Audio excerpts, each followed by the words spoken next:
Worldwide Developer Conference gives Apple a chance every year to show off what they have been working on.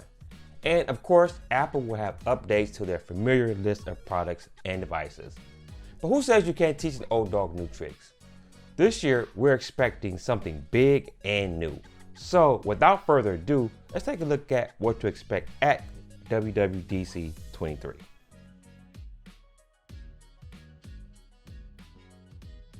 Welcome back to the channel, everyone. I'm Jamocha from Sounds Nerdy, and thank you for taking the time to watch this video. If you are new to this channel, please do me a huge favor and consider hitting that subscribe button. Don't forget to hit that notification bell and hit that like button if you are enjoying this video. Now, let's dive in. The MacBook Air is a very popular item for Apple that offers excellent value for consumers who dive in.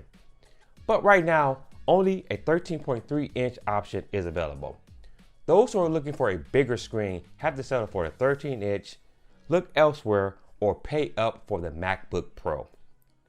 Apple knows this, and this is why we're expecting a 15-inch model to debut at WWDC.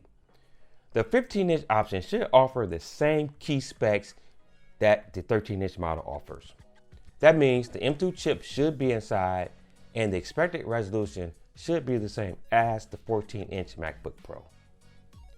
In terms of other Macs, we have heard that Apple is testing new Mac desktops with the high-end M2 Max and the M2 Ultra chips. Earlier this year, Apple debuted the M2 Max on the 14-inch and 16-inch MacBook Pro and the Mac Mini as well.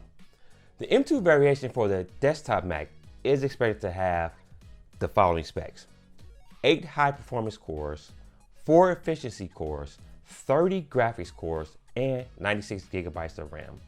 It is also reported that the M2 Ultra chip will double the aforementioned specs. Whew. Keep in mind, these desktops are not for normal everyday use. These are truly aimed at the power users who require workstation performance for serious high-end video and audio processing. Perhaps the worst kept secret and highly anticipated is the appearance of Apple's mixed reality headset, which is expected to be called Reality Pro. As I mentioned before, a mixed reality headset from Apple is a far departure from Apple's DNA.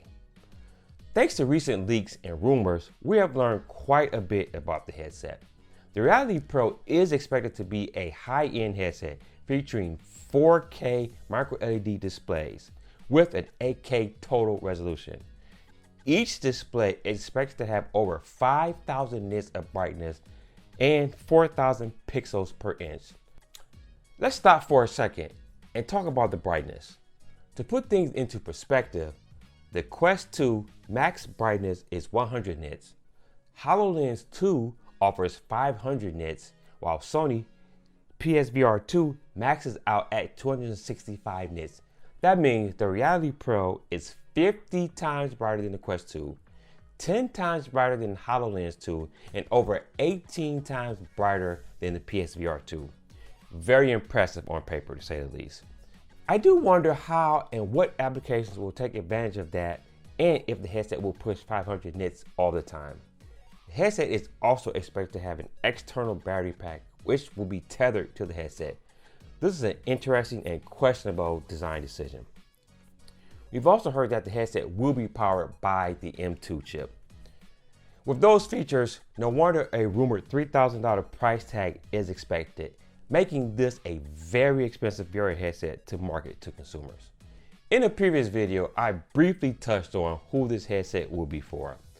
Once we get the full reveal, I would love to explore this topic in more detail. I would expect a launch window to be announced, probably releasing by the end of this year, but I highly doubt Apple announces the price of the headset at the show. Let me know what you are expecting to see announced at Worldwide Developer Conference, and particularly, what do you expect from the Reality Pro? Let me know down in the comments. Thank you for taking the time to watch this video. Again, if you are new to this channel, please do me a huge favor. Consider hitting that subscribe button. Also hit that notification bell and hit that like button as well if you enjoyed this video. Also, if you want to stay up to date with the latest tech news, head over to my website at soundsnerdy.com, where I curate tech news covering Apple, Google, Samsung, Android, computing, and even more general tech news. All right there at the website, soundsnerdy.com. And until the next video, guys, stay nerdy.